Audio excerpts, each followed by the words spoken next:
Welcome to the 2 Acre Homestead.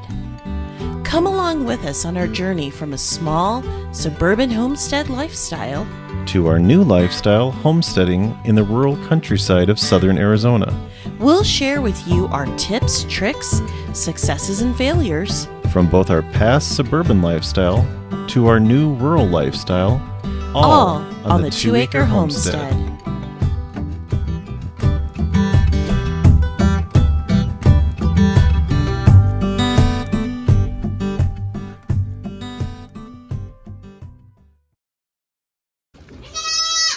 Good morning.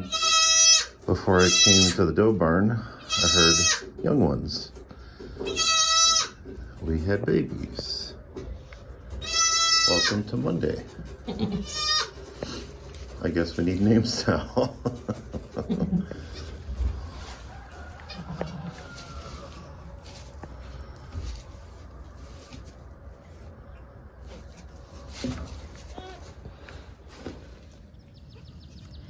So, this is our doe, Maple.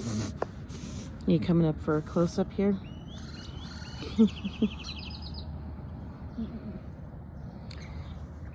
She's a full-bred La Mancha. These are her babies. So this is Apple.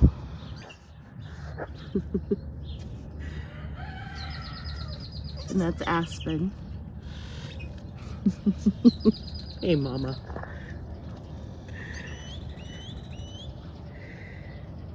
So they are mixed with Kiko.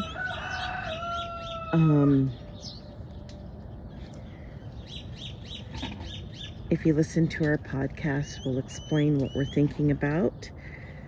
But in the meantime and in between time, she's not letting me get a close-up of her udders. Hey, Mama. Look at those udders. And look at all this cuteness. Something that I really appreciate in regards to our setup here, we have, let me see here if I can.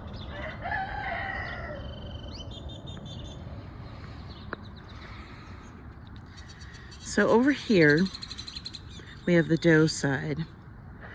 And over here, we have the buck side. In between, right in here, we call it the lane. And this is actually the breeding lane. But then it's also an area where we can have our does with their doelings, and they can be out, they can eat the grass that's here. We've got it set up where there's water. You can see the grass, and then there's some food bowls there. So the does can be out with their kids, rather not doelings, but the does can be out with their kids outside in a protected area. And it's nice because the other goats get a chance to see the kids. Now, whether they accept them, I'm sure they'll be fighting, but the kids can grow up in this lane area here until they're at an age where they can fend for themselves and be either on the doe side or the buck side. But I really like the way we have this set up. Hi everybody, and welcome to the 2 Acre Homestead. My name is Lisa, in case we haven't met. And I am sitting out here on my patio. It is a beautiful day today. The weather is just absolutely gorgeous. I think the high is supposed to be 80 degrees, and then we cool back down into the 70s for the rest of this week. So beautiful weather we're having, unusually warm, but we are just enjoying spring here on our homestead. Well, that leads me to the reason for the video, and that is I showed you guys a little bit of what's going on here in our gardens and in our homestead, what our gardens look like. And it's the month of April. The month of April is upon us, and that means it is time to get back into the gardens and get ourselves ready for the harvest season that is to come. So since it is the month of April, there are a few things that you want to really hone in and focus on planting in your gardens this month. So I'm just going to go through the list of some of the things. Pardon all of the farm sounds here. But I'm going to go through a few of the things that we're concentrating here on our homestead. And that is beets, broccoli, Brussels sprouts, cabbage, carrots, kale, lettuce, onions, peas, radishes, spinach. And those are the main crops that we are focusing our attention and energy into making sure that we produce here on the homestead, especially in our gardens. For context, we are in gardening zone 8A. Let's go back over this list. You'll notice I don't have a lot of cool weather plants on this list. So the only ones that I really have are cabbage, Brussels sprouts, and broccoli.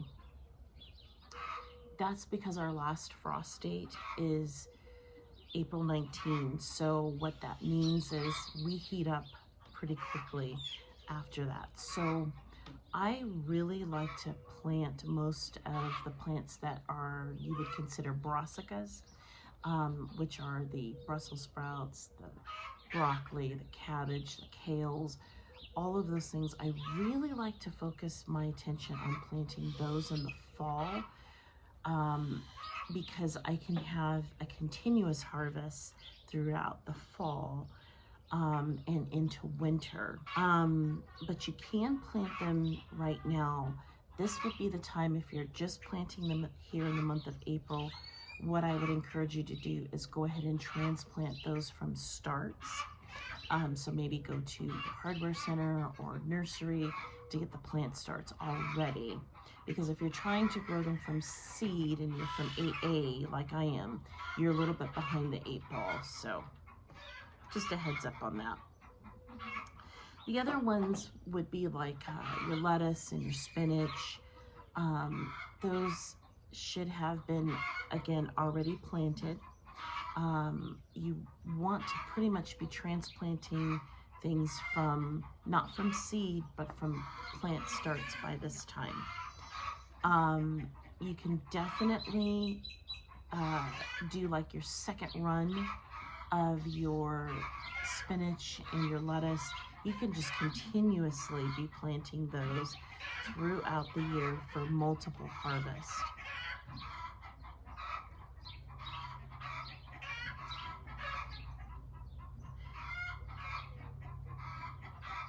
Our chickens are a rowdy bunch this morning. There's, I guess, a couple of the ladies are laying eggs here. Onions, this is the time to get your onion sets and your onion seedlings in ground.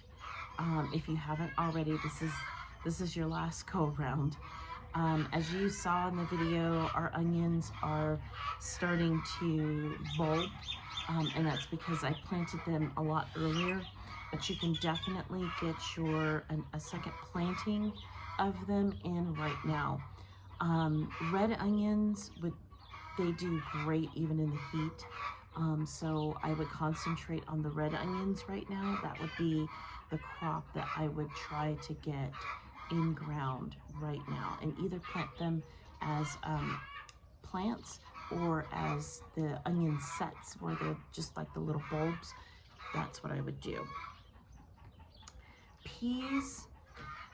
Peas are one of the first things that go into my garden. I did that last month, and as you can see in the video, the peas are now starting to come up.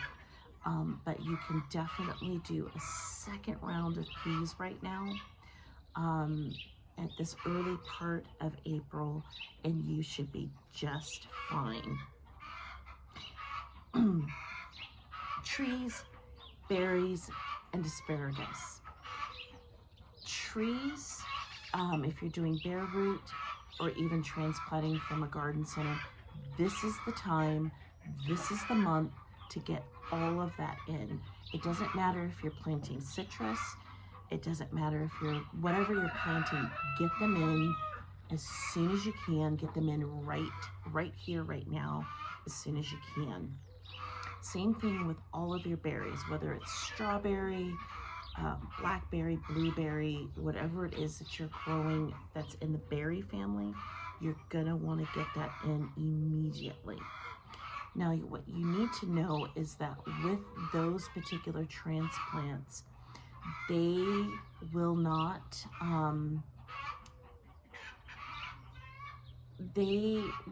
probably produce, if you're just planting them this year, they're not going to produce this year.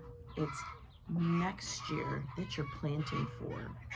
And you know, the old saying that the best time to plant a tree was 20 years ago, the best time to plant a tree is 20 years ago, and the next best time is today.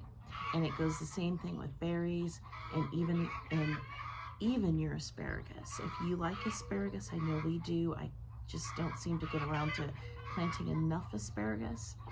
But asparagus takes about a good 3 years to get established in your garden. So plant it now, harvest it 3 years from now. That's what I would say with asparagus. Unless you can get asparagus that is like 1 or 2 years old already from a nursery, that's another thing that you can do. That's a little tip and trick there. I would go ahead and plant those, but get those in ground right here, right now. Potatoes I threw in kind of at the end here because potatoes are kind of tricky. They're in ground. I know we have like 48 potatoes that are in ground right now. And as they sprout, it's still a little bit cold here on our property, so they're still getting a little bit burnt, but they will, I've been doing this for years, they will snap back.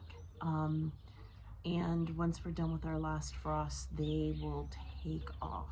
So get your potatoes in ground as soon as the outside temperatures and your soil are workable and your outside temperatures aren't as freezing, not as cold.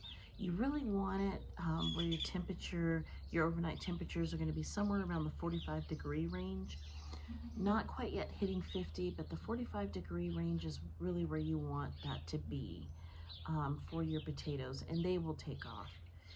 Just make sure there's no competition. It's all weeded, and everything's set and ready to go. Now, at the end of this month, there are a few things that you're going to want to plant at the end of this month, and that would be beans. Whether you're growing pole beans or bush beans. I have better success myself personally with bush beans. For some reason, pole beans don't seem to do as well for me. So I kind of steer away from pole beans, but bush beans, any kind of bean that you're going to grow, do that at the end of the month, or at least a few days after your last frost date. Corn as well. You want to start getting corn in towards the end of this month as the weather is starting to warm up. And cucumbers. So that is what we are focusing on here in our gardens. We are in southern Arizona. We are in 8A is where we're growing. So again, our last frost date is April 19th. So pay attention to your last frost date. Pay attention to the weather. Know this month of April is a busy month because everything is going into the gardens at this time. So that's it for me and my family. So from all of us to all of you, wherever you are in the world, happy homesteading.